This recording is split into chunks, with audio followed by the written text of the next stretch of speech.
बुनकर चिड़िया और बंदर। एक छोटी सी जंगल में एक बुनकर चिड़िया रहती थी। उसने एक पेड़ पर बहुत सुंदर घोंसला बनाया था। सर्दी का मौसम शुरू हो चुका था और रातें बहुत ठंडी थीं, लेकिन चिड़िया अपने गर्म और सुरक्षित घोंसले में बहुत खुश थी। एक ठंडी रात जब वो आराम कर रही थी, तभी अचानक उसे एक अजीब आवाज सुनाई दी, दांत किटकिटाने की आवाज। जिज्ञासा से उसने अपने घोंसले से बाहर झांका। नीचे एक डाल पर एक बंदर बैठा था।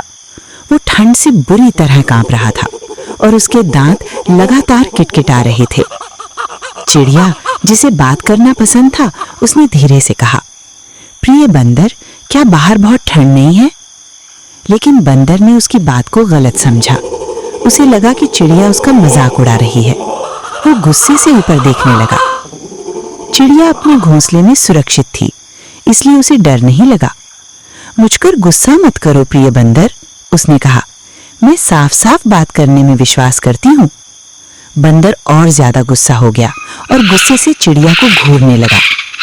चिड़िया को लगा कि वो उसकी बात ध्यान से सुन रहा है, इसलिए वो आगे बोली, भगवान ने हमें तुम्हारी तरह हाथ नहीं दिए हैं, फिर भी देखो मेरा ये सुंदर घोंसला, ये कितना आरामदायक है।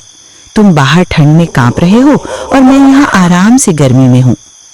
बंदर का गुस्सा बढ़ने लगा, फिर भी अनजान चिड़िया सलाह देती रही, अगर तुमने भी मेरी तरह घर बनाया होता तो तुम्हें इस तरह ठंड में नहीं कांपना पड़ता। तुम्हारे पास इंसानों जैसे हाथ हैं, लेकिन तुम एक छोटा सा घर भी नहीं बना सकते। क्या तुम्हें समझ नहीं आता? लेकिन वो अपनी बात पूरी कर पाती, उससे पहले ही गुस्से से भरे बंदर ने अपना आपा खो दिया। एक ही पल में वो उस डाल पर कूद गया जहां चिड़िया रहती थी। उसने उसका घोंसला पकड़कर फाड़ दिया और नीचे फेंक दिया। सुंदर घोंसला टूट गया। अब चिड़िया ठंड में अकेली रह गई। वो भी बंदर की तरह कांपने लगी।